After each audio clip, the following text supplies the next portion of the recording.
All right. So, welcome to Open Chair Podcast. Today, we have a special co host, my friend of almost 20 years, Khalid. Want to say hello, Khalid? Hello, everyone. 20 years is a stretch. I am 25, so it'd be impossible.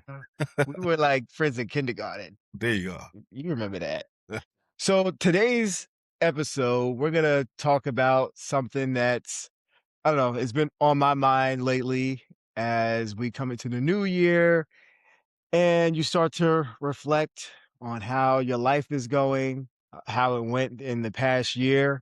So, with that in mind, today's episode is about what does a good life actually look like? What does it look like? So, I can say this, it's changed for me over time. And I know when I first got into the career, pursuing my career and actually getting into my career, like, I thought that that was gonna be it.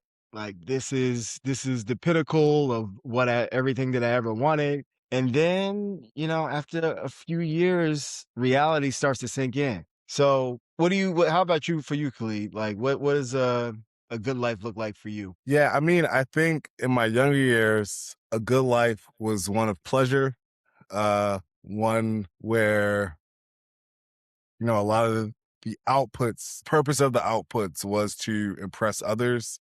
Mhm. Um, and I think now, as I approach the big 4-0 in a couple of years, Mm. the life for me is about stability, is about peace, is about, doing things now to make my future life a little bit easier. Um, Balance, not caring about, impressing others, but more about impressing myself. Ooh, I feel that. Yeah.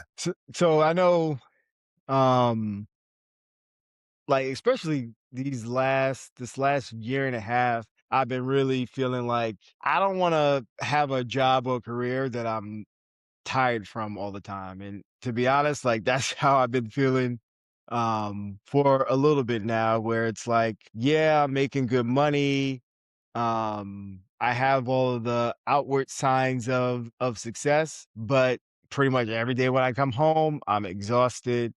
um, I don't have much time to do other things other than try to get some rest in, maybe watch a Netflix show here and there. Uh, and then another thing that I realized that I want to free myself from is bringing work home. And because it really never ends. So I'm not sure if you feel like that. Maybe you do in the kind of work that you do, that like you bring it home with you and it's kind of not a clear delineation of if I'm at work or if I'm not, because it's kind of always on your mind, or people might be hitting you up at different times of day or night. Yeah. I mean, true story. If you would have asked me that question last year this time, Hmm. I would have had a different response. So last year this time, I was working two jobs, two professional full-time jobs, one remote, one on site. And I I remember couldn't, that. like, I was tied up, busy, traveling. It was just a lot. In the last year or so, I've scaled back to one job where I work a normal day. There is the expectation that if something goes wrong, me or someone from my team will be there to kind of help fix it. But I do feel like I have a lot more balance because the expectations are a lot lower. We don't have Teams or Skype or um, what's the other messenger? Teams, Skype, Zoom. Zo We have Zoom. Uh, Oh, okay. Slack. I was thinking of Slack. Oh, Slack. Yeah, yeah, yeah. My Yep. last job was fully remote, and there was this expectation that, like, people were all over the world. Someone could message you at any time of the day, the weekends, whatever the case may be. Yep. I constantly had to have this app on my phone. I had to get the notifications. I had to respond relatively quickly. And I don't feel that pressure anymore because now I'm in a place where, yes, we use Zoom for like meetings if people are off site, but for the most part, requests are done through a ticketing system or email. And that gives me the space to respond when I'm in a place to do that. So I have been really intentional Mm, this year of not doing work when I get home, unless it's work that I'm very excited about. right. So, like, do you physically feel different? now that you don't have, like, just this lingering feeling that you're always connected to work, like, do you feel different that you did when you had that remote job that always had you tied in? For sure. Mhm.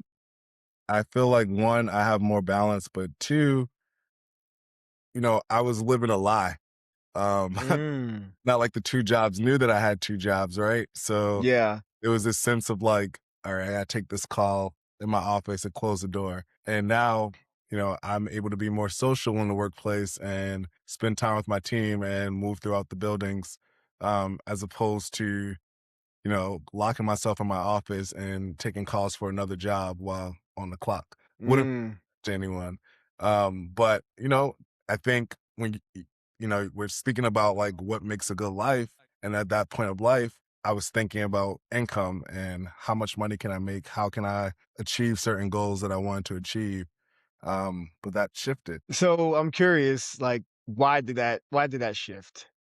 Like, why did money, take the back seat? Like, what was You know, that transition like? I think one, just like I felt like I was finally at a job where I felt safe. I felt like I was in a place where people were respectful, where I could grow, where I didn't feel like any animosity or nasty kind of behaviors. Mhm. And I wanted to honor that company, right? I wanted to give them my full self. Mm. I think the other piece is I had gotten what I wanted to get out of having these two jobs, right? Like I had Mhm. moved to a new city. I had got my home. Um, I wasn't feeling like I needed to continuously make a ton of money to do these things. I found a tenant for my other house. So I think some things just lined up for me, Mm. but it was an adjustment, right? Because it's like last year, didn't think about a budget. I was just like, oh, we got money. We can go here, we can do there, we can go get drinks, do that thing. But now I am Yeah, disposable income. exactly. Yeah. I'm really conscious of that, right? It's like I'm like, I can't go out 3 times a week and spend $200 on drinks and dinner because that's not sustainable. Uh, Mhm. yeah, So, no, yeah, I feel you on that, and you've done something that I haven't been able to do yet. I don't know, just making a big transition, um, and realizing when enough is enough. mm, I get like I know for myself, I haven't really made it's been tough for me to make decisions without the situation getting, like, really uncomfortable. So that's usually when I will make a decision. Sometimes it's a big decision, like, with my regular full-time job, when that got so unbearable where the toxic environment really was like, I literally couldn't take it anymore. I was depressed and anxious going to work every day. And then that's when I tapped into my military job and found the opportunity in Germany. But it took the situation getting so bad for me to look for another opportunity. So I admired that the fact that you were able to consciously make a decision like, all right, I'm good. I set out all my goals. I met them. Now it's time for me to cut this other job off and live a more simple life that makes sense or whatever. Um, so did you know? Did you know going into it that that's what it was going to be? Like, was it actual a real plan, or did you kind of just stumble into it and you're like, all right, this is the plan now? Or did you go yeah. into it consciously knowing that like it was going to end up this way? All right. So funny enough, I think it was 2020. I was working for WeWork up in New York City. Great salary, very chill, fun, vibrant environment. Myself and 3,000 other people were laid off. And then I immediately started to search for a job. New York is a very expensive city. So I found this job that was 100% remote, but it was Yep. a $75,000 pay cut. Oof. Right. Ha! So I Wow. started to think like, how can I make this happen? I knew I wanted to buy my first home. So I decided to move to North Carolina where real estate was cheaper, where I could make that new salary stretch a little bit further. Did that work for about 5 years. and I loved it.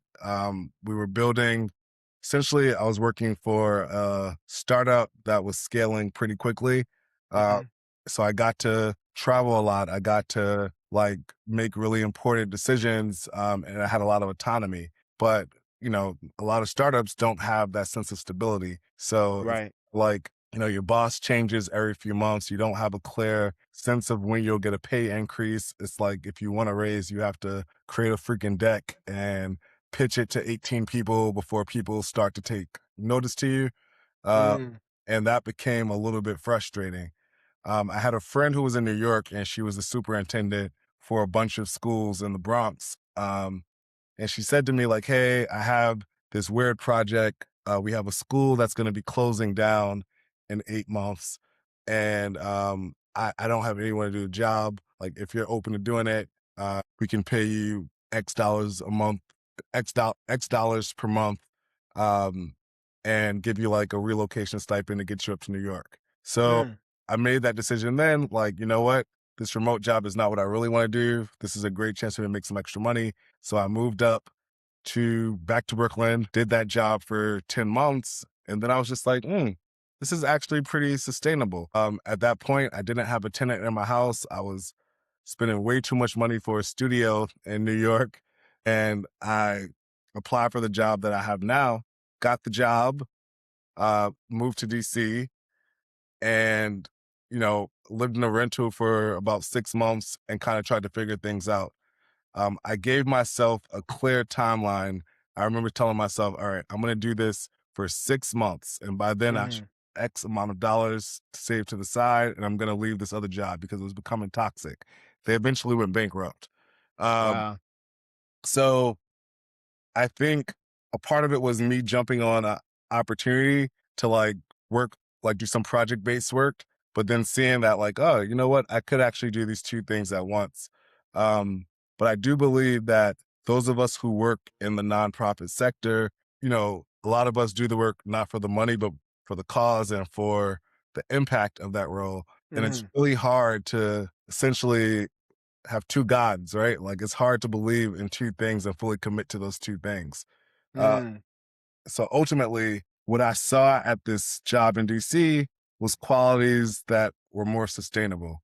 Like this is a place where everyone I met with during my interview process had been there for 15 years or more. Mm. People were really happy about the work they were doing. The school was really prestigious and had like great accolades. And compensation wasn't like a weird conversation. It was like, we'll give you what sure here, but also this is what you should expect each year on this date. And that was something I've never had before because again, I was coming from a startup environment where it's like you have to fight to get any extra dollar. So I think Mm. in the day I became really, really, really tired of the remote position, and I said to myself, you know what? I'm going to be okay with X amount of dollars in this job. I'll Yep. find other opportunities. But for now, I kind of want to just like let go of this toxic relationship because it's not serving me anymore. Mm. That's good. So you said something about like, so what was it about the New York experience that shifted like how you were thinking about stuff? Because you said like uh you was like, oh, this is sustainable, or this is something. I forget exactly what you said, but you something about that New York experience changed the way you were looking at things. What was that? Well, I think for one, this was a school that was closing, right? Hmm. So this folks didn't have long term goals for the place. The idea was like operationally, we need to decommission this school and make sure that everything goes well in that process. So it felt Hmm. like a very finite project that I could stand behind. But then two, I think that when I took that on, mentally I said to myself, I'm not going to give 110% to my main job anymore, right? Like at this, Mm. I need them, but I'm also just like, I'm not going to respond to every message. I'm going to take a little bit longer. I'm not going to be innovative. I essentially became a shell of an employee. We have a term uh, for millennials in the workplace called uh, s- uh, silent quitting or quiet quitting. Yeah, yeah, yeah. I've heard that. You Yep. familiar with that? Yes. So it's like this thing. It's Uh, like I'm not going to quit, but I'm also just going to be here on the peripheral doing the absolute minimum until Right. you approach me about it. And no one ever approached me. I had built up enough goodwill where it was just like, oh my God, he must be swamped. Let's leave him alone. Mm, Also had a great team who knew that I was doing a second gig in New York and was supportive of it. mm, So yeah, I that's think good. I think ultimately what allowed that to be cool was the fact that I had decided that I'm not giving 100% to this other role anymore. Got it, got it, got it. Okay, yeah, that's interesting how things kind of like fell into place. Uh Maybe we'll get more into this later, but it's just amazing how like the different opportunities that present itself in life, it just leads from one thing to another. And sometimes you don't plan it exactly that way, but it ends up working out exactly how you need it to be. Um, Absolutely. Like yeah, you've been in the workforce for a while, you have friends who are in certain careers. You'll be surprised how many opportunities spring up just from like knowing people and them wanting to put you on or vice versa. So, right. yeah. Yeah, no, 100%. And that's kind of how I ended up in the DC area. It's like a connection I made years ago. Um, like came back around right around the time that I was gonna leave Germany from doing the job that I was doing out there.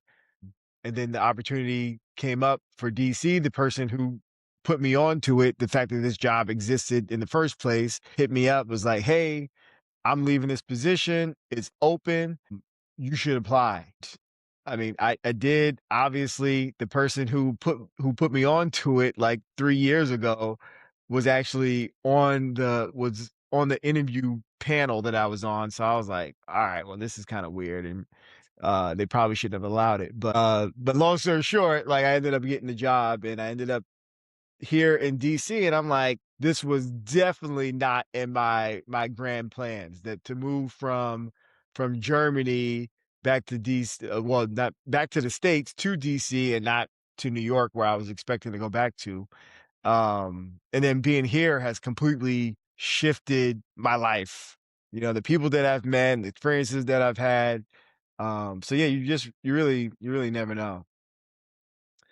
Um, have you had any goals or resolutions for the new year? You know, I think I approach every new year with like health and fitness goals that I don't reach. So that's one. But I think the other one has been like I was talking to a friend about this who lives in Jersey, and I was telling her someone once told me that once you start to really nurture and appreciate the things that you have, Mhm. God will provide more blessings. And that's some Gratitude. exactly. That's Mhm. something that's been a big goal of mine is like not feeling like I'm in a rat race. Mhm. You know, my modest home, taking the time to clean the things and appreciate it and think about like where I could have been if I didn't have this. Um, and not feel that pressure to constantly compare myself to other people part of my graduating class or in different social circles that I may be a part of. Mhm. You think there is that pressure, like, oh, you it's like even when you're in school, you got an A, I'm gonna get an A plus. You Mm. starting job making six figures, I'm gonna do 115, whatever the case may be. And Mhm. the reality is everyone's life has plateaus and mountains, and I need to be more comfortable with that journey. So I think for me, the big goals were one, I wanted to try to improve like my health. Mhm. For me, that looks like not eating out as much, not drinking as much, which Mhm. Well, uh, you know, a little bit, a little bit.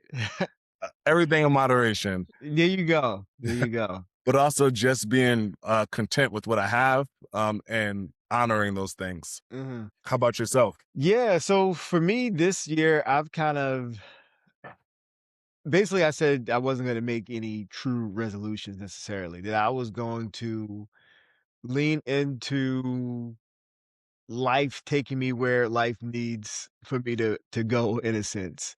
It sounds philosophical maybe, but I don't know, like I I feel as though like what I mentioned before, life has been unfolding for me in a way in a better way than I could have planned for myself. So I'm trying to release trying to control it so much and to still do the things that I need to do, and to still improve in the ways that I see that I can improve. Mm. But I wanna just go with the flow and not operate from a place of fear when I'm doing that either. So, like, there's been plenty of times in life where an opportunity has presented itself, or, there's something that I wanna explore, but I let fear, um keep me from doing it or delaying it or whatever keeps me be. So this year I want to commit to, when it comes to me, like, I believe that God kind of brings you the things that you need to have at that present time.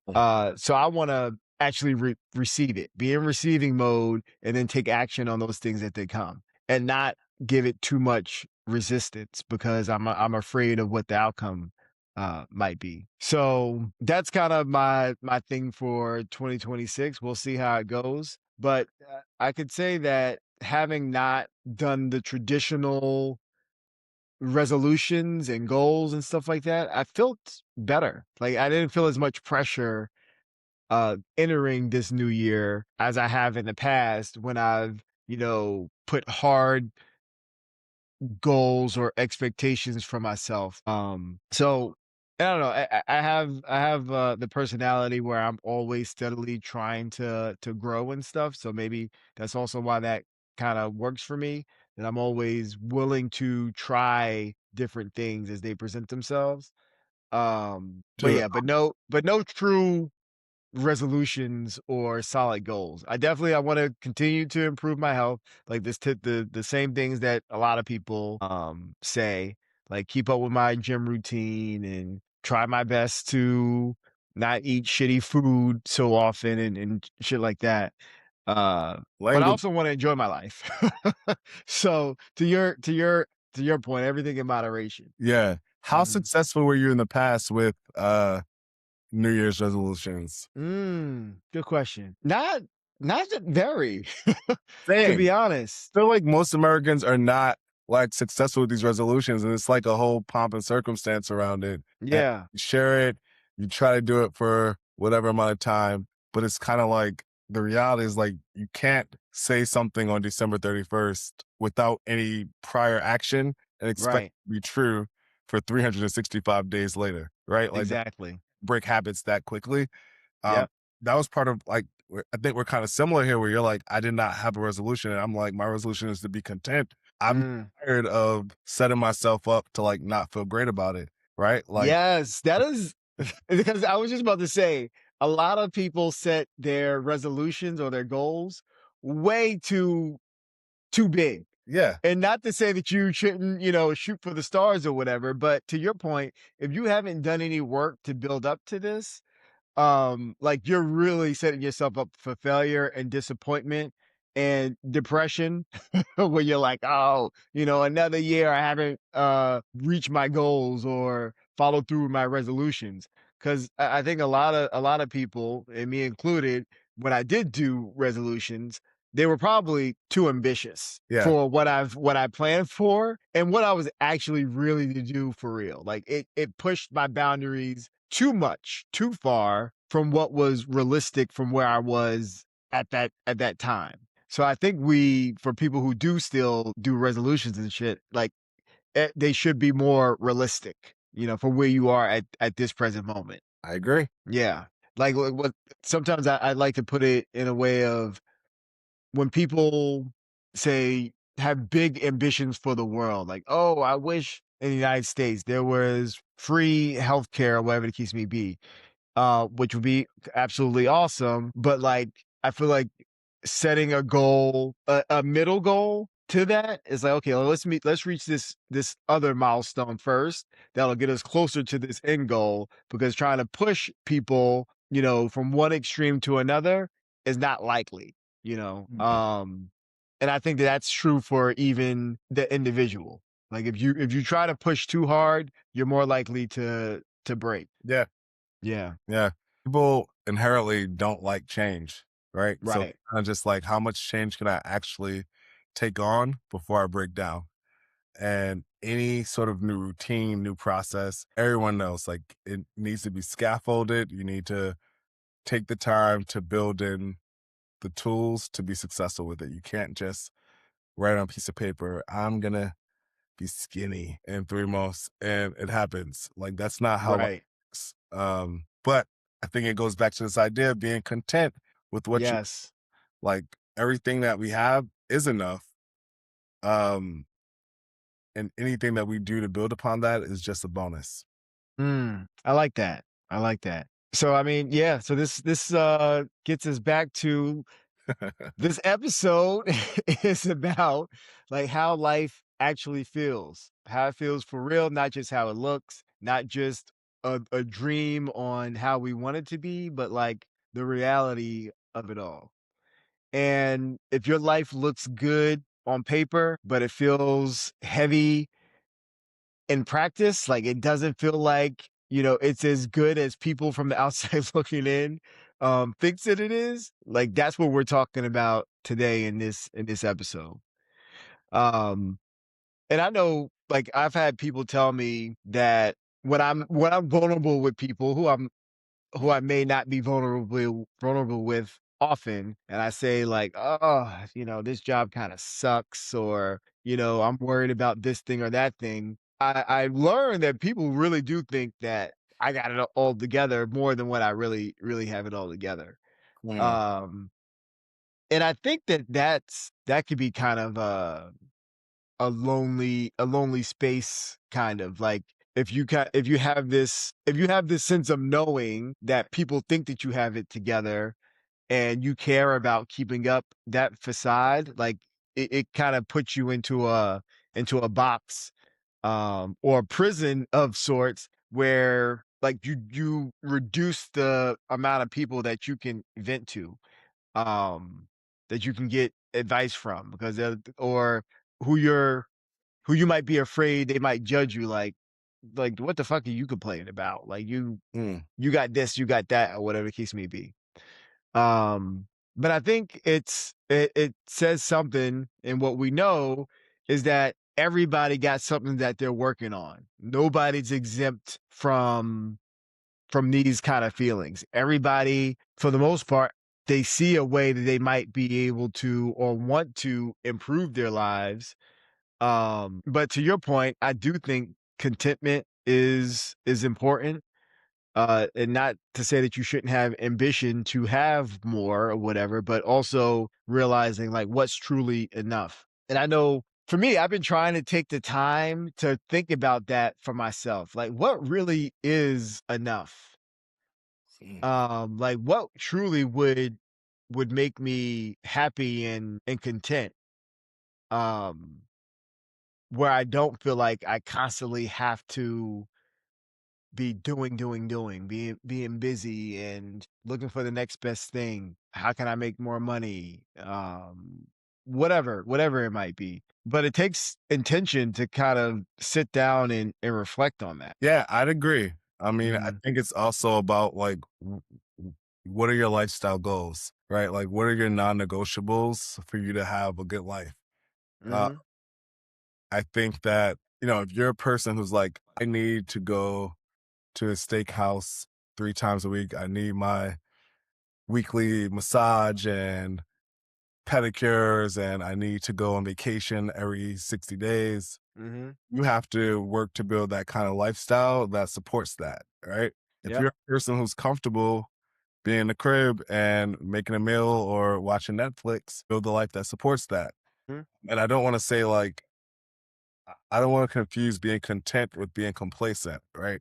Because a part of this is like you need your friends and people around you to still criticize your actions and push you towards doing better, right? mhm. You don't need a bunch of people around you who are just like yes men and yes women who are just like, you're amazing, you're awesome. If I tell you that I'm struggling with this thing and I don't know what to do, I'm if I vent, I'm not looking for lip service, right? I'm not looking for someone to just be like, "Oh, that sucks. Oh my gosh, I can't believe they did that." No. Right, Like, right. I want you to tell me your opinion on what I could be doing differently. Um, and that's a whole nother episode or segment, but the idea of like, what do we expect from our friends and our circle when it comes to Mhm. accountable and helping us grow. Absolutely. And Yeah. that's, I guess, what's the saying is like, um, basically you end up becoming like your 5 closest people or whatever. Like you end up, like you can pretty much almost within a certain range predict your income or your success level based on the people that you spend the most time with. Definitely the people that you surround yourself with, um, and how they hold you accountable, it definitely matters. With friends, life partners, or whatever the case may be, like all of that it counts for sure. And this is something that I ask myself sometimes coming home from work. I'm like, is this job worth how tired I am? Mm. It's like, What's your commute time like? uh, so going into work about 30 minutes and then coming home, 45 minutes, 50 minutes sometimes, depending on traffic. The commute's not horrible. I know people who have much worse commutes than I do. But the job itself, I find to just be exhausting. Like I deal with people all the time. I deal with people's problems all the time, and I never feel like I'm really off the clock. Like I have a phone that I carry with me all the time that's from work that I'm expected to answer and respond to people, all times of day or night. So it never really feels like I'm off unless I'm out of town or something like that and I leave the phone somewhere. Mm. Uh, but yeah, but I'm like, I think even if I'm not, even on a night where nobody reaches out to me after hours, I still have this lingering feeling of, well, what if they do? I'm checking the phone periodically to see if I have any missed calls or text messages and stuff like that. Um, so yeah, I think it could be pretty exhausting. Now, question for you, Jason. Mhm. Was there was there a time where you enjoyed that? Like constantly being on? This I say that because there was a point in my life where I felt like I was being recharged by Mhm. being like the superhero. Like, oh, I'm here, I'm on it, I'll fix it, I'll do the things. Uh, Yeah. like you have a cape on your back. And I Yep. think there are still like, we're managers. There are people I manage who have that. And I'm always like, oh, like this is so so annoying. Like, why do you want to do all the things? But I do think Yeah. that like sometimes like some people are energized by being the people who can always save the day, who can be Mm. hope in the workplace. So that's a good point. For me, occasionally I do feel that. It depends on what it is. If it's something that I feel like, okay, yeah, this is something important and worth my time, then I do feel a sense of duty and obligation. And then once it's done, I feel accomplished and fulfilled. But I feel like those situations are few and far between nowadays. And most of it is just kind of like busy work. And I see myself like, why are you wasting my time?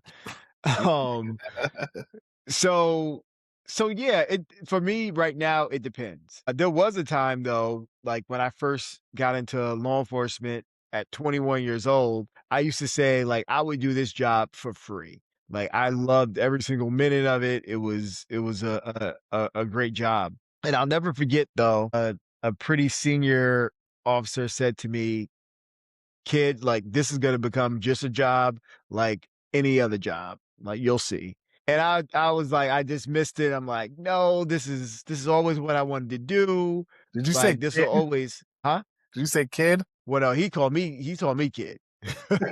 He Uh, said, like, kid, like this is gonna become just a job like any other job or whatever. oh Like my all of the things that you think are cool now are gonna become normal.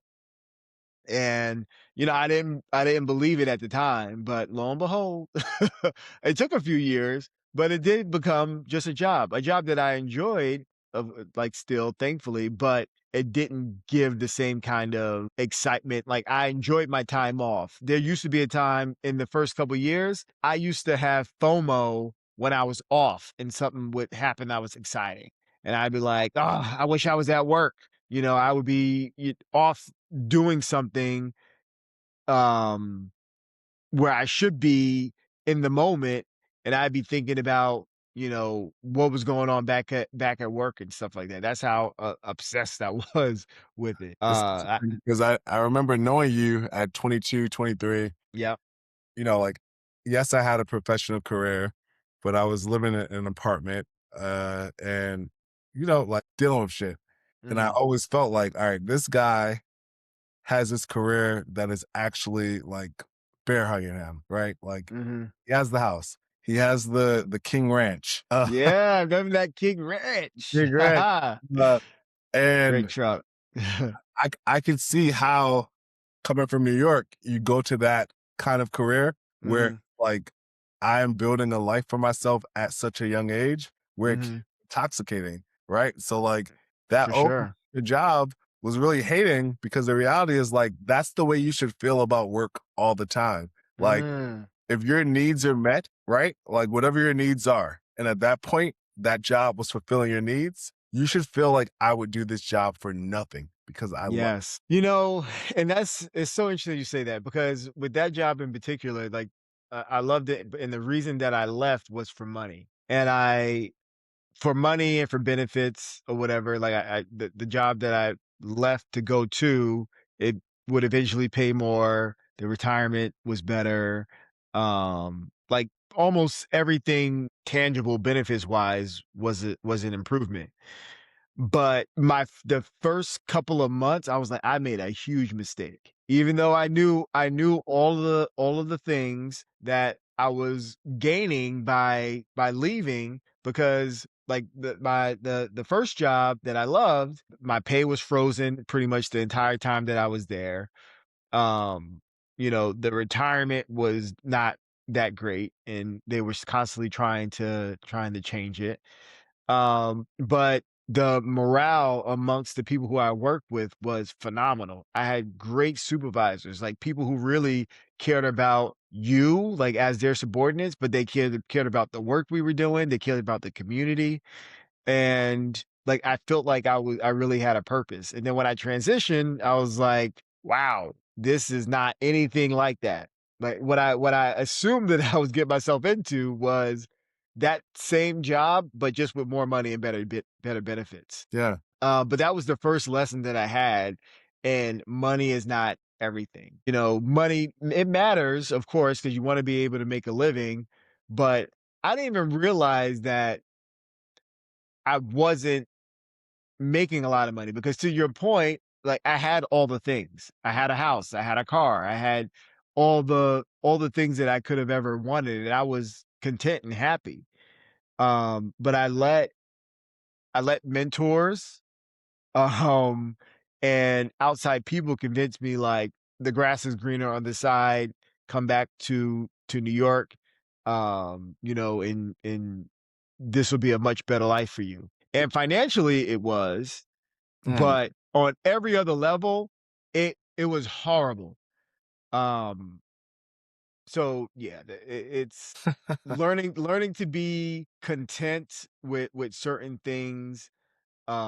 Definitely important. Money is not everything. If you can make a living and you can do most of the things that you want to do, um, I think that's important, and it should be enough. So you have to weigh more than just, I guess, than just the financials of it. Yeah. Yeah. It's interesting because I feel like our generation, right, when we look at work, we're Mhm. looking at like complete fulfillment, right? And probably the generation behind us is looking for more fulfillment.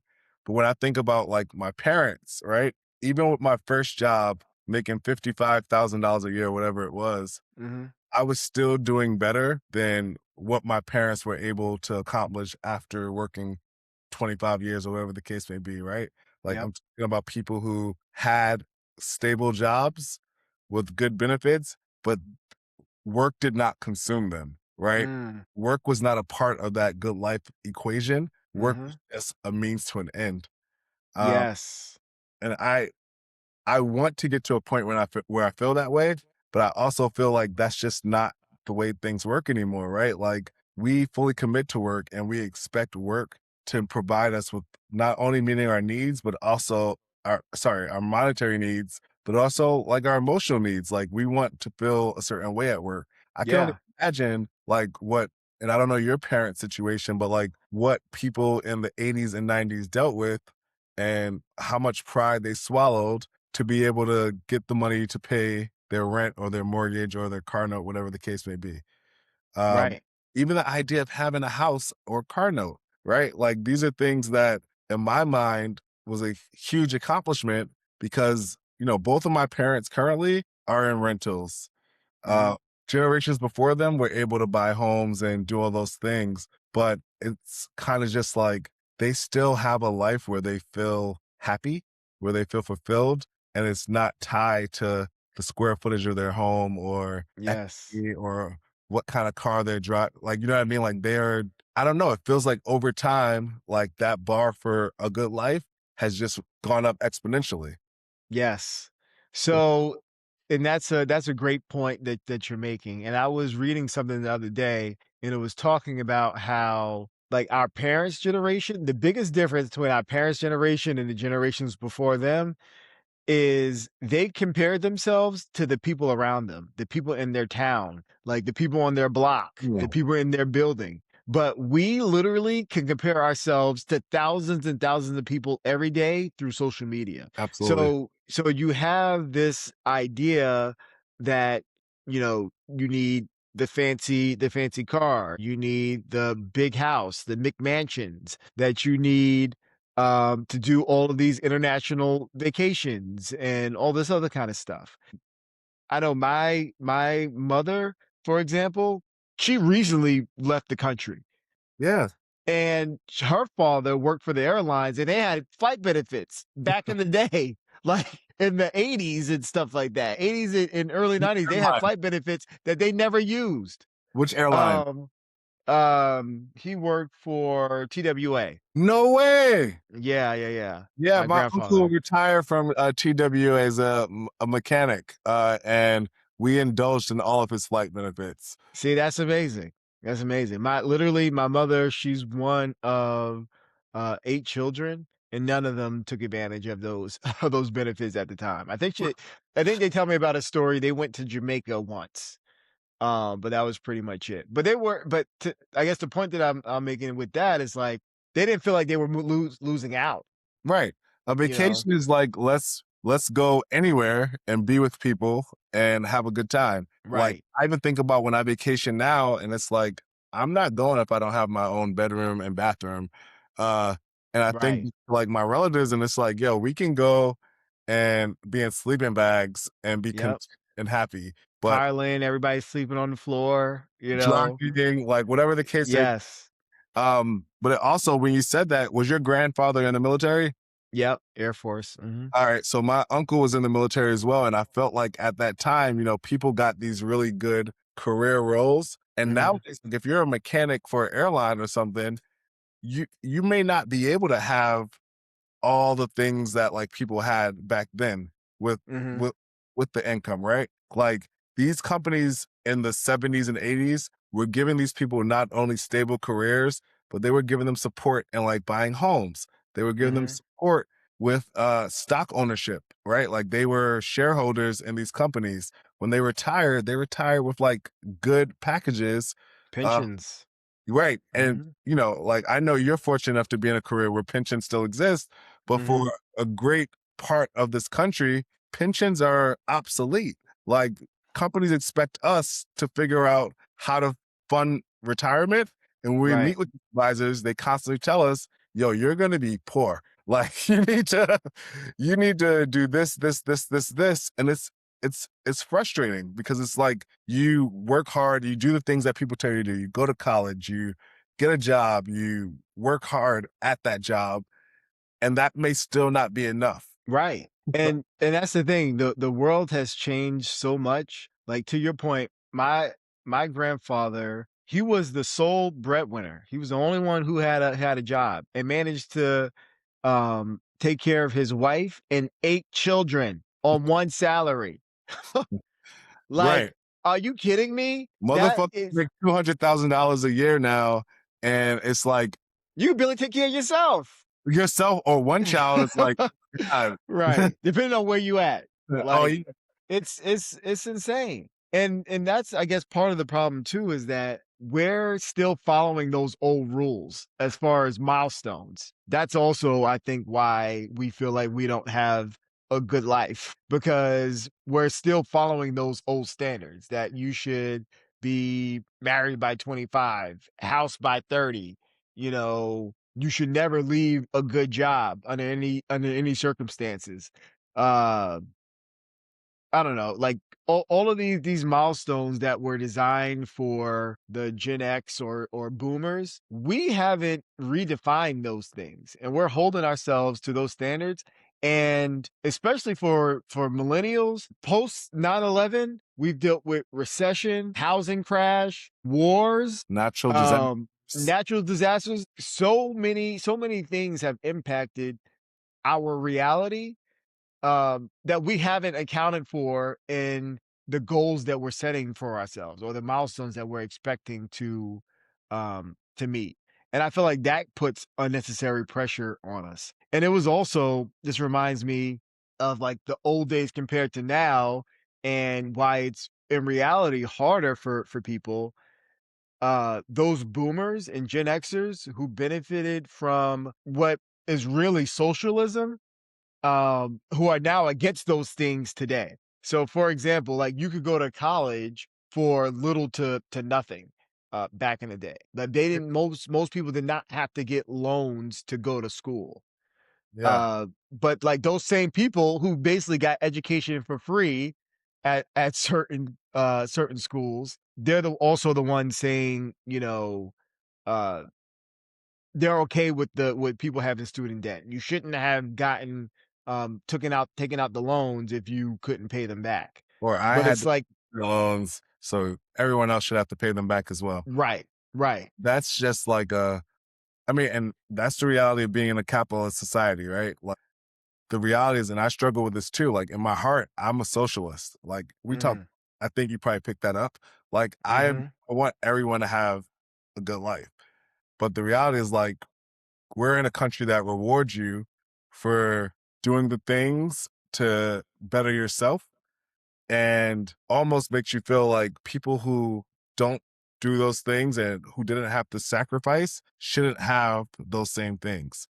Um, mm, and it, it's the country we live in, man. Like I feel like if you, I remember when I went to Russia when I was an undergrad, and the big point of this like study abroad was just like no more Soviet Union. These people now have free will. They don't have to get the same white car.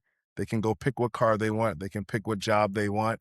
You know, it's a completely different society. right. And the reality is that like people there felt a lot of stress around making those decisions, right? So it's kind of Mhm, like we believe in democracy, and democracy is this experiment that has been going on for 300 years or so.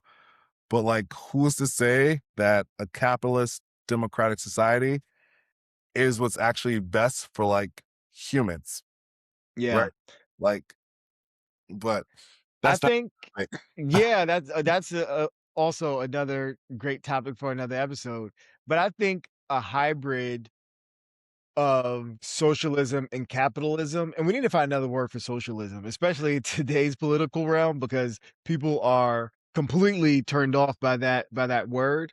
But um, some that's some people people are. here. But our country was made into this great place to be and to live, and the envy of the world, like through socialist programs um you know the new deal and benefits for GIs coming home from World War II Mhm. and you know to buy houses and to go to college, like those are all forms of socialism.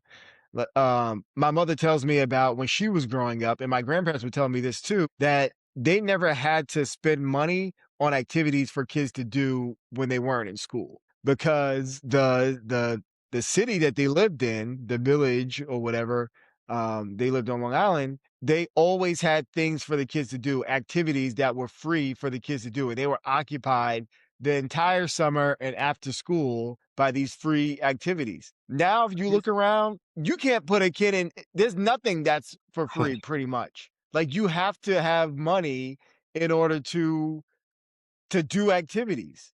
Bro, it's a double-edged Um, sword because the reality is like even today, if you are a person who lives below the poverty line, mhm, right? Life sucks. Let's just put that out there. But the reality is like you have access to like programs and things that you wouldn't have. I remember being a kid living in the projects. I had access to summer lunch programs, free summer camp, after school care. I'm sure my mom WIC, whatever the case may be.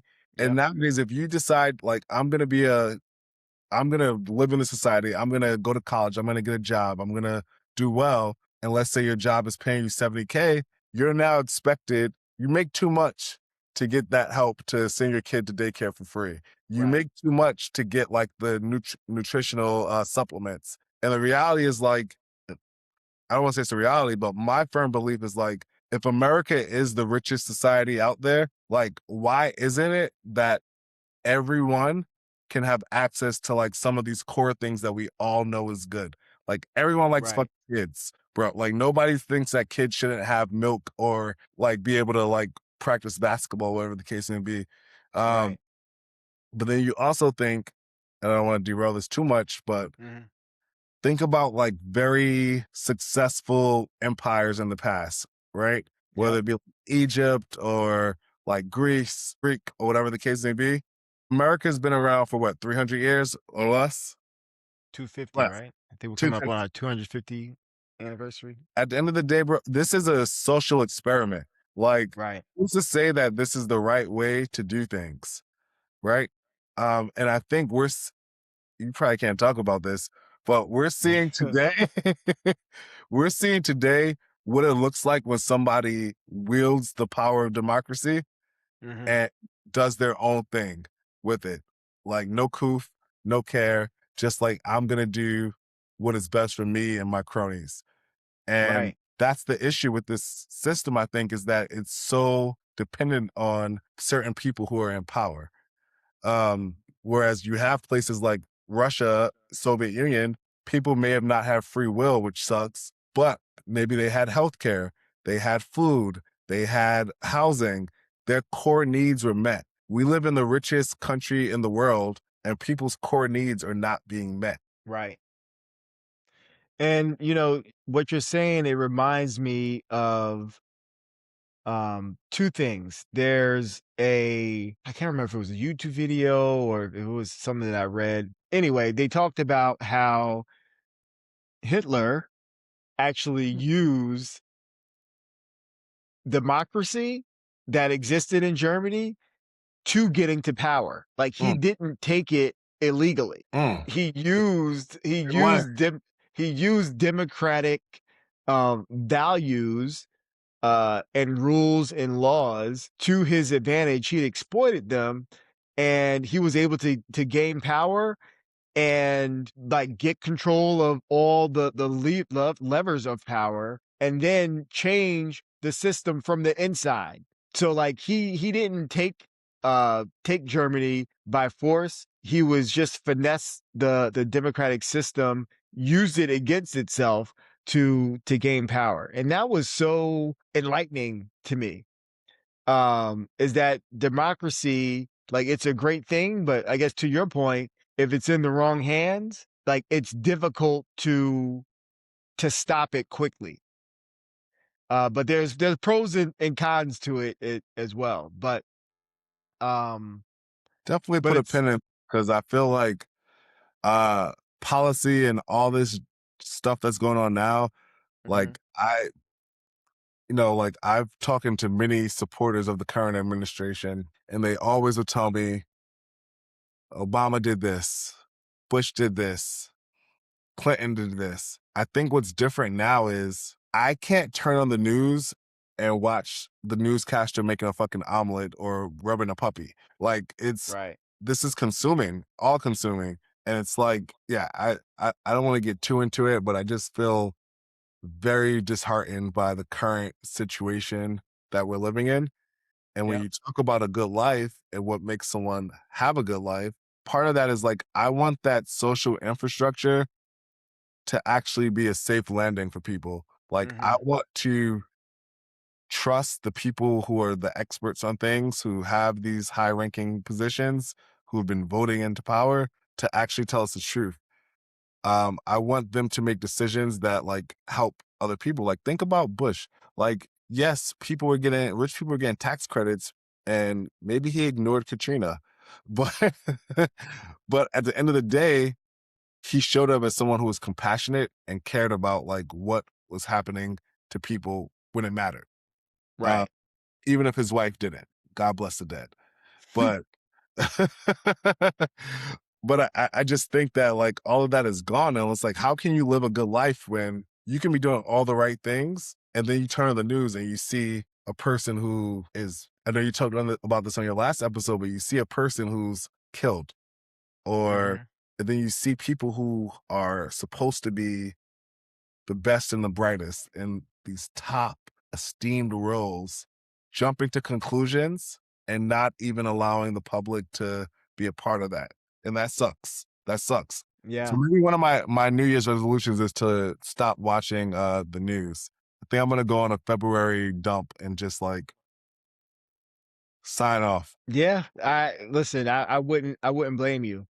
And that, like, all of this, it contributes to feeling like you're living a good life. Like, if you feel like you're constantly in a state of rage, like, that's gonna impact your life in more ways than what we probably realize. But, I think one of the things that's also impacting, levels of feeling like we're good, that we're okay, that we're happy, is that we've shifted as a society from a we type of society that I think we were kind of at our pinnacle after World War II, when all of these social programs came out where people were actually able to use it.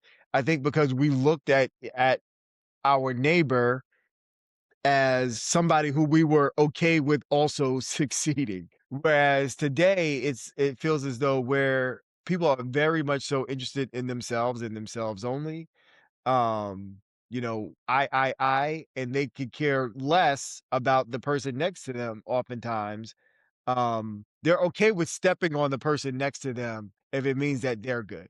Like, they're not willing to bear a little bit of uncomfortability for the betterment of the entire society. Whereas, there was a generation that did. And a lot of it is because I think of the shared war effort.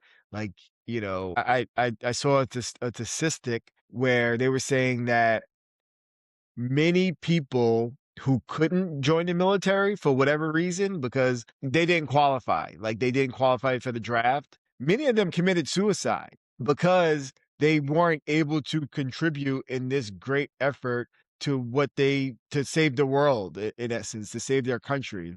And we don't have that sense of duty or responsibility to each other. And I wish that it didn't take war or a or a threat of, being wiped off the face of the earth to bring people to that. Uh, but it does seem like that's kind of human nature. Like, post 9/11, Americans seem to be, very much so together, because we had a shared enemy in a way. Mm, that's interesting. Yeah. Because while we were together, you're right, around this shared enemy, but, like, when you think about the Muslim population in America and what that looked like for them after 9/11, uh, Mhm. and like, growing up in New York, we have a bunch of everyone living around us. Um, it was tough. I think when you talk about community and how that's shifted over the years, I remember growing up, and I may sound very old saying this, but if I did something wrong, like my mom had like a network of people in the neighborhood who would see it, tell her, like people knew each other. I know my next door neighbor's name. I may say hi every now and then. I don't invite them in. They don't invite me in. Yeah. Like it's like we've part of it is like, yes, society has changed, but it's also like we have more fears because of what we've seen happen in the world than people had 30, 40 years ago, right? Like I'm like, this person could be a killer. Like, why would I let them Right. in? But Yeah, community I think we probably and statistics show that the world is actually safer than it's ever been, but we don't feel like it is. And I do feel like a lot of that is tied to the fact that we're connected. Like you can stroll on your phone on Instagram and see uh somebody who got mugged in LA and you're in Washington DC and now you go outside of your house and you're clutching your pearls and you're like, "Oh my god, I might get mugged." When this is something that's like that you're far removed from. Whereas there was a time where news was localized. You know, Mhm, like you knew what was going on in your community. Those were the things that you were afraid of or not. And that was it. But now, like we literally have unlimited amount of things to be afraid of. Like where we could constantly be tapped into what's not only going on in our community, in our country, but in the world. Like you see a terrorist attack in Paris or something like that. And now you're in New York City on the subway. And I mean, New York City is a prime target for terrorist attacks, but you'll feel that as though it happened here, you know, when there might be a number of things that make it less likely to happen where you are, um, than where it actually happened. So mm, yeah, I definitely, I think, you know, the invention of the internet and social media has been a blessing, you know, but it's also been a curse in many ways. And I think that we need to have a good life, a better life, we need to find a better balance on like just how we use it, I think. mm. I Or at least be aware of like, okay, this is what I'm consuming. And I know that this may not necessarily be my reality. And right, looking at it for what it is, rather than consuming it and not have any intentionality behind how you're consuming it and how you're internalizing it. sure. So when was the last time that you felt like, I don't know, that you just had time to sit and do nothing? Like, do you set aside time for that? Like, where you just like, I'm You know not gonna me. put anything. You know me. You know that if I'm not at work, I'm my spirit animal is a cat. I'm literally Mhm, leisurely. I want to sit down and chill. I just had a 2.5 week vacation for the holidays where I did absolutely no traveling, well, light travel, but it was great. And that's important. You need those resets to feel better about everything. so in those times when you're doing nothing, like, you feel fine? Like, you're comfortable doing nothing? Yeah, like I might want to Mm. clean my baseboards. I may want to like clean out my fridge. I may want to wash my car by hand. Like I think there are things that I enjoy doing that it's hard to do after you go to work for a full day and want to decompress. Mhm. But it's also like it's almost a glimpse at like what retirement life could look like when you have those moments where you don't have to do anything. It's like, oh man, is this what it's like to have money and also not have to show up anywhere? It's nice. Yeah.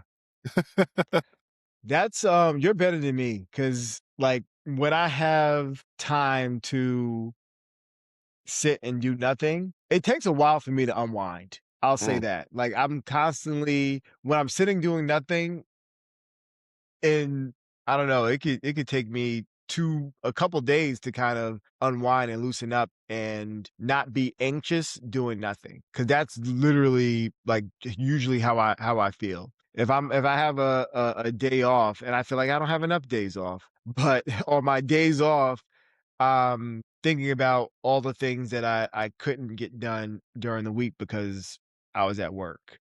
Um, yeah. or I'm thinking about ways that, like, I can be more productive, like, just doing something that's moving that makes me feel like I'm making some kind of progress.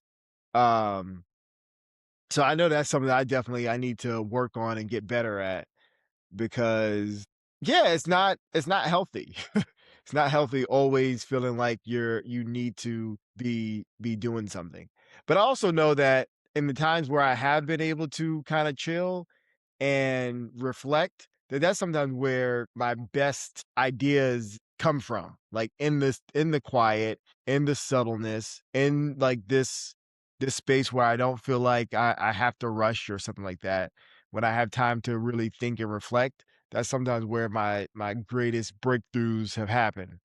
Um, so even doing nothing can be productive Yeah, in a or way. if you're a person who likes to be busy, I think I'm similar to you. Like, I like to do things, but it's shifting from doing things for work to doing things for me. Like, Mm, what's gonna make my life happier? Like, we all like to wake up and see a clean house, right? mhm, But it's like if you're working all week and trying to figure out what you're gonna eat and where and all these things, it's like, when do you have time to do this? Um, and I don't have a consistent cleaning lady. That should be one of my goals for 2026, actually. Cleaning mhm. person, excuse me. Uh, Yep. but um, Can be any gender or sex will work. listen, who who can do the work?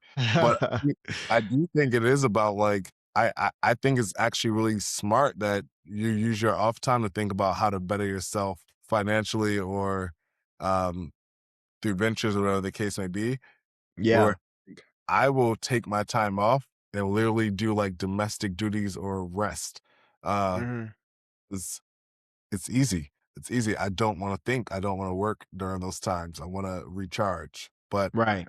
everyone's different, and that's okay. And that's the thing, like, I don't know, yes, I use a lot of my free time to build, like, work on a business or something like that, which I find fulfillment in as well, but I don't get as much rest as I probably need. So I do need to strike a balance, a better balance there. Because I think maybe, during the week, I might feel better or less tired, when I get off of work, for example, from doing my regular job, if I actually was resting, truly resting, um, in the free time that I did have more often. Mm, that's real. Yeah. I don't know. It's something I'm thinking about that I'm working on. So we kind of touched on this earlier, like relationships in your life. Like how do those contribute um to a good life? Like do you Well, I'm forever single. Let's start there. I don't like the rigor mortem and stress of other people. Mhm, Even when it comes to family. So like I have been really intentional about which family members I keep in touch with and what that mhm, looks like. I remember being younger and feeling like I had to go to every family function or I had to do this and do that. And the reality is like I don't. I'm grown now. Um, there are relationships that I value more than others. Um, and I don't have time for people who make things more difficult, right? mhm. But like that comes with a little bit of sadness, right? Because it's like back in the day, people ride or die for their families, and it's like I'm gonna love you all. I'm gonna do what I have to do, but I don't feel that way. So I there are a lot of friendships and relationships I don't nurture because it's too time consuming, or I just don't feel like doing it, and that's being honest. Yeah. Well, I appreciate the honesty I'm because I'm very much so I believe in showing up for people, even when I don't want to sometimes. I will Yeah. force myself to show up for people because I don't know, I think it's important. For family, for friends. I think that also by showing up, it usually ends up being better than what I what I expected for the most part. But don't get me wrong, there are people who I've also cut off. If I'm not gonna show up to a place where I'm not welcomed or that I'm feeling uncomfortable, um, or anything like that. Like I'll cut somebody off quick if that's the situation that I'm putting myself in. I'm not gonna do that. And I used to do that back in the day. But now I'm much better at setting boundaries and saying no, um, or quiet quitting sometimes even friendships if there's a significant misalignment and it hasn't improved. But I value relationships, because I think for me, that has been the the true constant as far as happiness is concerned. Like I am my most I am the most happy when I'm around people who I enjoy being around, who we can laugh, we can joke. There's no expectations, like, where I can truly just be myself. Mm, That's where I get recharged. mm, So I try to be intentional about nurturing those relationships, even when I'm tired and I'm like, oh, I really don't feel like doing this. Uh, but I'll suck it up and go and get it done. And like I said, more often than not, if I'm connecting with those kind of people who kind of, lift my spirits and we kind of have good chemistry with each other, I usually feel good by the fact that I showed up for them. yeah. Yeah. No, that's real. That's real. And yeah, I have certain people who, like, I remember when I was in my 20s, people started calling me like a flake. Like, I wouldn't show I call you other that. people. I was doing my own thing and I didn't want to, I was focused on that. Mhm. Um, are a core group of people where it's like if they call, I'll answer. I check on them regularly. I will go to your baby shower, your kid's first, second, third birthday party, um, and be content. But then there are other people who I may have been very close with in the younger years or in the past, where it's just like I'm okay with just seeing you every 10 years, whatever the case may be, and family as Yeah. well. But part of it is like people who invest in me and make me feel like it's a safe environment to be me. I want to be around those people as well. But the reality is like a lot of people aren't that way, unfortunately. Maybe in your family, your friend circle, but yeah, no. No, you're absolutely right, and I've gotten away from because I used to feel this sense of obligation for maintaining relationships because of time. I Mm, used to be very much so like, "Oh, I've known this person for this long, for that long," yeah, and I would tolerate things that I shouldn't tolerate because of this longevity and this idea that you should just allow somebody to treat you any old kind of way because of the amount of time that you've known them mhm, for family and friends. So mhm, I've subsequently gotten away from that, and my life has gotten better. My relationships with other people have gotten better because now I'm not wasting my time and energy on people who are exhausting to be around. yeah, Um, but I think that's something that's also learned behavior that we have to unlearn, like, just as far as maintaining relationships that no longer serve you, because you do outgrow people. Um, and yeah, and if I'm not getting anything from the relationship, and also relationships where it's always a take, take, take, like they don't give you anything in return. Um, like I've had those kind of quote unquote friendships where the only time you hear from someone is when they needed something. Uh, and then they would get what they needed from you, and then you wouldn't hear from them again, until they needed something again. But also, while you have them on the phone, they never even ask you, like, "How you doing?" right. Or, like, That- "What's going on in your life?" Or whatever the case may be. So, those are the kind of relationships that I've been intentional about pruning out of my life. And now I feel like, for the most part, like, it's pretty good as far as the friend circle. Uh, It's been great having you in DC. Um, yeah. for sure. Okay. All right. So we spoke about relationships with family and friends and things like that. So let's transition a little bit to how do we know, like, when enough is enough? Like, when we're getting enough money, when we've had enough ambition to stop chasing the bag and, like, being in the rat race. Like, how do you define that for yourself, if you have? Yeah, I think it's cyclical, man. I think right now I'm in a place where if my expenses are met, if I have an ability to have some savings and do some things that I enjoy doing, I'm Mhm. content. But that's not to say that this is how I want to live the next 20, 30, 40 years of my life, right? Like, I Yeah, think there be ebbs and flows. There are going to be times where I want to get into hustle mode and think about making money. I love that. And, like, I know for me, it's seasons.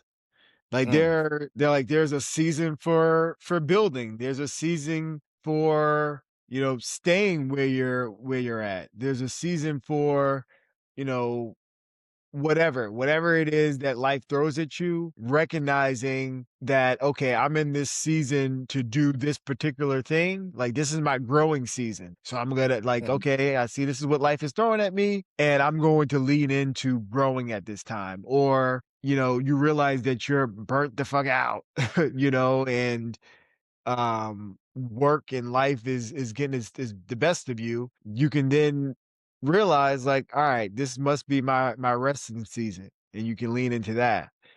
So I definitely agree with you. Like, it's definitely cyclical, but I I think for me though, the grind, as far as just trying to I don't know, I guess just trying to figure out how to get what I believe to be enough. Because every milestone that I've reached, and I mean, I've been very fortunate in life that, from working hard and some luck, that I've been able to reach almost pretty much every milestone that I've wanted to reach. But I don't sit in that for long. Like, it doesn't take long before I'm like, all right, what's the next best thing? So but from my life lessons, which I shared some of that earlier, I realized, like, not everything is worth money. Not everything is worth, you trading your peace of mind or whatever for something different.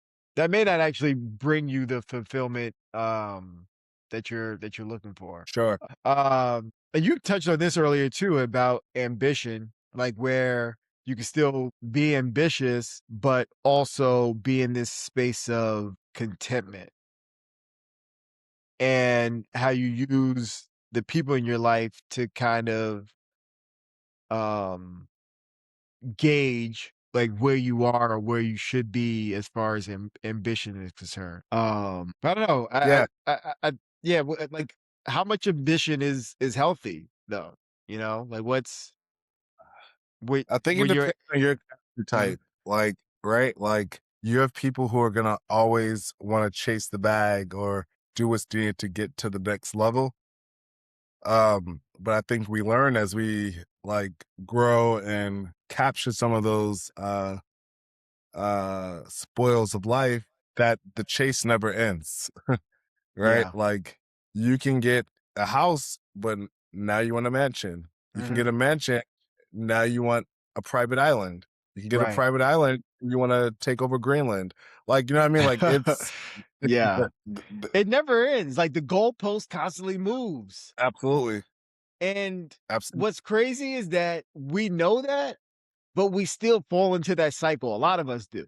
Like, Yeah, we know that, you know, this thing that you have is probably enough, but we allow ourselves to get sucked into still trying to pursue the next best thing. Like, even the absolutely. house that I'm in right now, there's rooms that I don't use. It's dusty as fuck.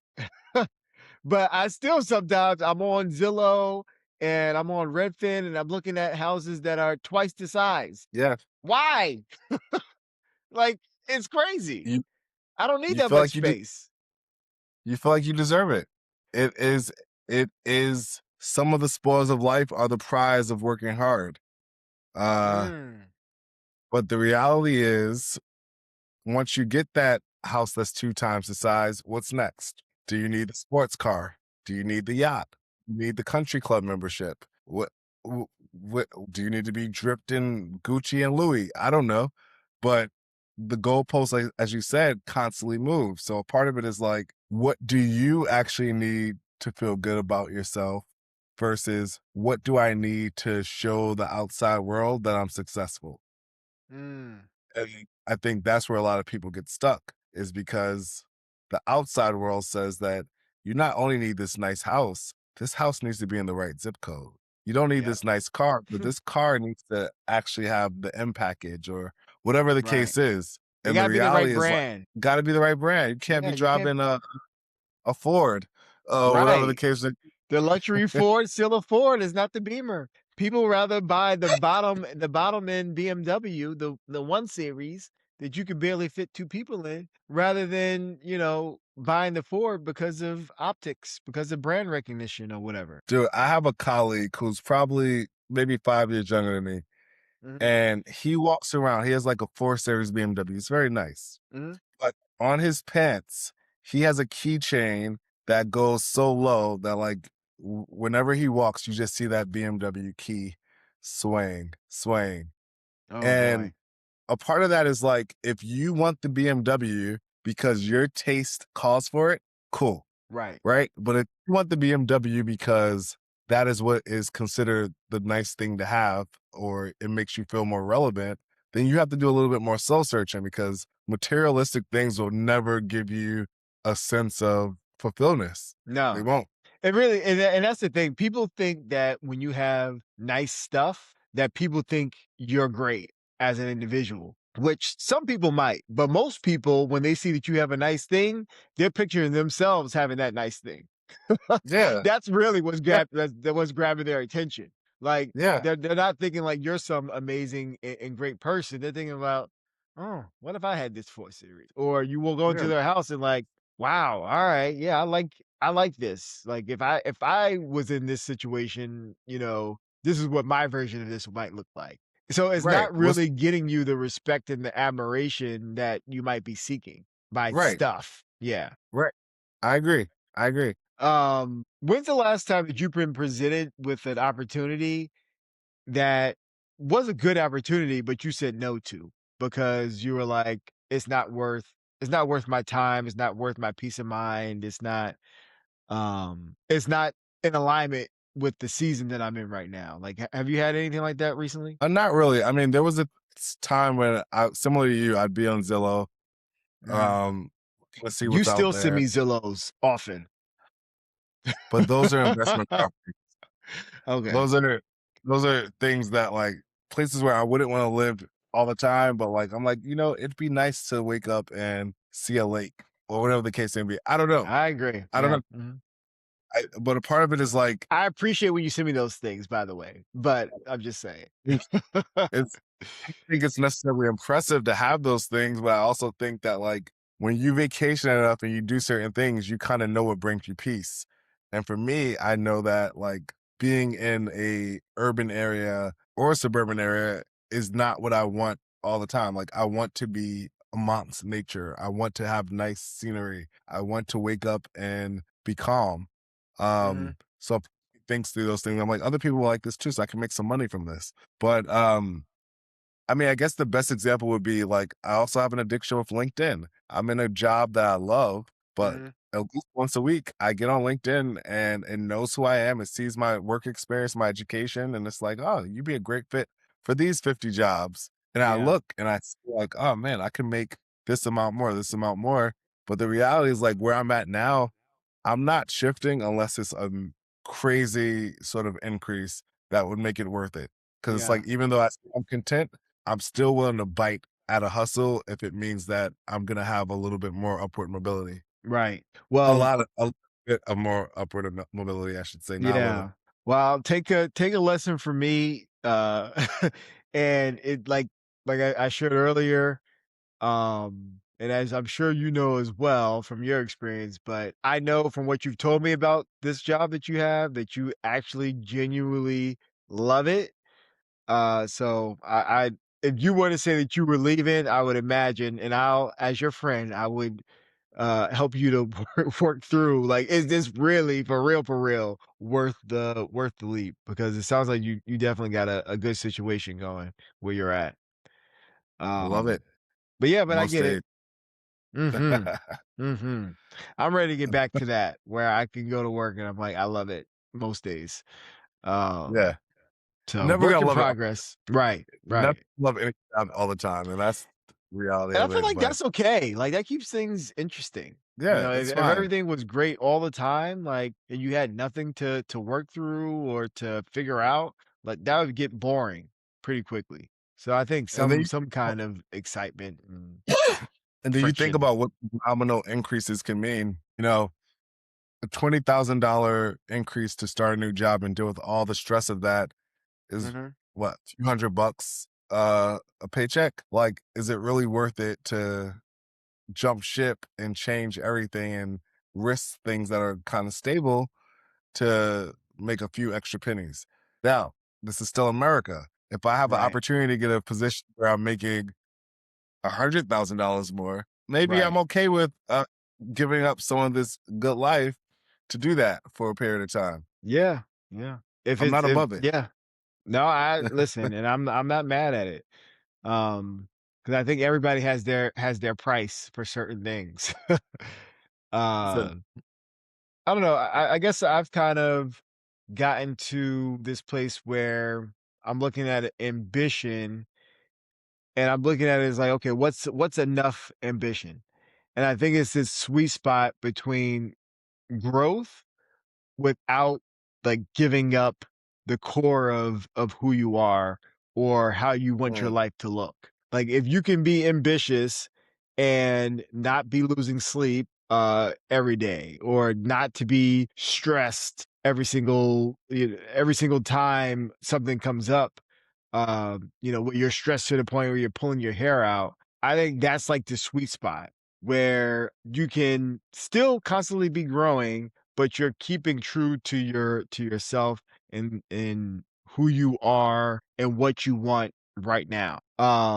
And that's not an easy thing to figure out or to necessarily live by.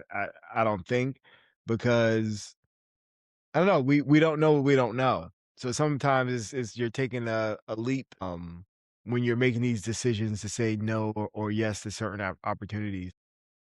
But I hope, at least for myself, that as I reflect on these things more, that I'll have more discernment to decide, like, okay, is this worth my time? Is this worth the energy? Is this worth the sacrifice? Um, I say this about the gym, for example. Like, okay, I would love to have a great body, but I don't want to do the work. Like, yeah, it'd be great to have this chiseled physique or whatever the case may be, but I want to eat things that I like to eat. Like, I don't want to make that kind of sacrifice. And I realize that for myself, and like I try to apply that to other things. It's like, yeah, I want to be ambitious, but it has to be in alignment with what I'm actually willing to sacrifice. I agree. You Mhm. almost have to do an inventory yourself. Like, what for this growth opportunity or for this chiseled body, what are you willing to give up? Right? Like, Right. what are you comfortable? Um, how comfortable you're adjusting your lifestyle for these things. And I think it's the same thing about like financial opportunities, right? Like maybe you are comfortable where you're at, but are you willing to be stressed or be on call and do all these things if it means like, you can jump income brackets or whatever the case may be. And the Right. reality is like, that's a super personal decision. Me personally, I would. I would. Yeah. If I have the opportunity to double my income and it means I'm going to be in a shitty mood and depressed and stressed for a finite period of time, I Yes. might be okay with it. Right. I totally agree with that. Like, I'm like, I call it a sprinter. Like, I can be Mhm, in a very uncomfortable situation for a finite period of time, like, relatively short, depending on what I stand to gain out of it, depends on how long I'm willing to bear it. But, like, for example, when I was going to get my MBA, like, I got into a program where you can finish it, like, the fastest you can finish it is in a year, but it required a mhm. lot of work in a year. Whereas most people, they finish it in 2 years or whatever. But I set out, I was like, okay, I can suck it up. I can give up a lot of my time, a lot of my nights and evenings to try to crush this in a year. I didn't finish it in a year, but I tried. I tried. I gave it a good effort. I finished it like a year and a few months because life happens. But Yeah. because I had this idea that, okay, I'm gonna spend a year to do this one thing, and like I had something to gain at the end of it that I thought was worth it. It was easier to make that sacrifice in the moment. Like on those nights after work, doing work, taking tests, studying, all this other kind of stuff. It sucked. But Mhm. um and I think human beings in general, we can endure a lot of hard things for a certain amount of time if we think that it's worth it. Like if we see the light at the end of the tunnel. So, but we also got to be realistic on it. I guess basically, is it worth this? Is it worth what I'm giving up right now? No, for sure. Like, absolutely. And I think Mm. I'm gonna quote my favorite president, but do you remember Obama had like a desk plate on his is it the Resolute desk? Yep. Mhm. Uh that said what was it? Hard things are hard. Uh and that really sticks with me because it's like this idea of like, yo, hard things are not supposed to be easy. There are going to be things that are hard, but humans are naturally adaptable, right? It's just like, what are you willing to sacrifice to get that thing that you want? Right. And I think for you, like an advanced degree, if you can do it in a year or 3 months instead of 2 years, it's going to suck for that 15 months, but you have that extra 8 months or 9 months, excuse me, where it would have taken you 2 years. You have that extra 9 months to like actually apply what you've learned or look for new opportunities or whatever the case may be. So, Right. yeah, I feel like it's okay to pause on your, I don't want to call it feelings or I don't know. It's okay to pause on like your expectations for what a good life should be if Mhm. it means that like this sacrifice is going to put me in a better place to have a better life down the line. Right. But you need to do those things while you're nobody's trying to do that at 60. No, prefer not to, for sure. Right. Yeah, Right. no, it's I agree with you for sure. Um, okay, so to kind of close this up, we've had a great conversation here, but if we can start to bring this conversation to a close, um, I guess what would you say based on what we talked about and based on your own experiences, like what is how does a good life show up for you? Or what are the qualities of a good life? Um having what you need Mhm, and being really intentional about that, having a community or people around you that fill you up and don't mhm, deflate you. And I think removing as many stress factors as you can, whether that be work related or financial or whatever the case may be. Like I've always felt the best when it's like I'm not stressed about work, bills are being paid, I don't have to check my account balance before I do something. Like mhm. that to me is like a sense of like good life, things are good. How about you? Yeah, that's good. I think definitely, um so money isn't everything, but I think money is important because to an extent, because it gives you more options when problems arise. So I think when you can manage an emergency, whatever an emergency might look like in your own life, because that all looks different for all of us, but when you can manage an emergency, I'll say when I can manage an emergency in my life, whatever I deem to be an emergency, if I get a flat tire, if my car breaks down, um, if something in my house needs to be fixed, like I have a peace of mind, um, knowing that I can manage that.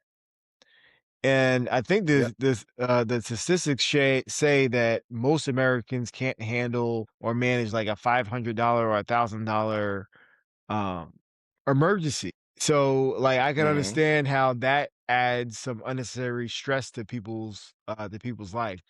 So I think definitely for me having a good life, it is having a certain amount of cushion to be able to manage life, like the things that will inevitably show up or don't go in our favor. Um, that I have the resources to be able to figure that out, or at least to buy me more time to be able to figure it out. I think Yeah. also like whatever the work is that we're doing, that I'm doing, that it doesn't like I don't have to force myself to get out of bed to go and show up to this place. That and then when I'm there, that generally most days to what you were saying that I'm actually enjoying it, that I feel like that I'm contributing, that what I'm doing, it matters. Um, and also for me personally, I like to feel like I'm contributing to something that's bigger than myself. So you said that you've been in the nonprofit space, and I've been in law enforcement and military type of work. So that's always been important to me to feel like that I'm contributing to something bigger than myself, that it's that what I'm doing right now will matter to somebody um after I'm gone. Not necessarily after I'm dead, but like but like if I was to leave that role, that some of the work that I did actually mattered to somebody once I left. Yeah, and I guess For sure. just and to your point about the relationships, 100% just having a good circle of people around you who help you to navigate life's challenges, that you can call and like, can you believe what the fuck happened today? Or Mhm. ask them their advice on something, what do you think about this? This is what I'm dealing with, or whatever. Like having those people in my life who I can tap into that make life just a little bit easier because I have them to bounce things off of. And also to let me Sure. know, like, I'm not crazy about certain stuff. Uh, You are crazy. yeah, well, that too. They'll also yes, and then tell me that I am crazy about stuff too. It's like, oh, okay. So yeah, those are kind of that's the highlight reel of kind of what I've defined to be um a good life. But I think I I see. just like to add for the people listening, and I think it sums up basically what we've both been saying. Um, you're allowed to change your definition of what a good life looks like because life, it happens in seasons, it's cyclical. What's good for 1 year might not be good for the next, and you should be willing to shift and to change as life changes, as your situation Mm. changes. You're allowed to prioritize peace. We talked about how in the relationships that we have and friendships and things like that, and with family, like you cut people out when they are causing more problems than what it's worth. Like if they're causing you to feel anxiety or worry or stress unnecessarily all the time, like prioritize your peace over that. And you're allowed to do that, and you should probably do that. Um, and building a life that actually works for you, like less of a life that's uh built on what social media is telling you that your life should look like, or what your parents told you that your life should look like, or a mentor who you respect, but each of us have our own life to live. Like we're not gonna um it's not going to all be the same. So making decisions that actually are aligned with who you are um right now, because you're also allowed to Mm. change. Who you were a decade ago is not who you are today, and your priorities might be different. uh got anything to add to that? No, I felt that. I think you summed that up beautifully. All right. So, Khalid, thank you so much for joining us as our co-host for this episode. It was absolutely amazing. I appreciate it. Um, and I guess just in summary, everybody, if you want to send some comments, some thoughts, you can email the show at openchairpodcast1@gmail.com. Openchair podcast and the number one at gmail.com. And then you could also check out my coaching website, coachjwill.com. If you're interested in life coaching, entrepreneurship coaching, early relationship type coachings, especially if you're in the LGBT community, you can check out the website, book a call, and let's chat. But yeah, so until next time, stay honest, stay curious, and the chair's always open for you. We'll see you later.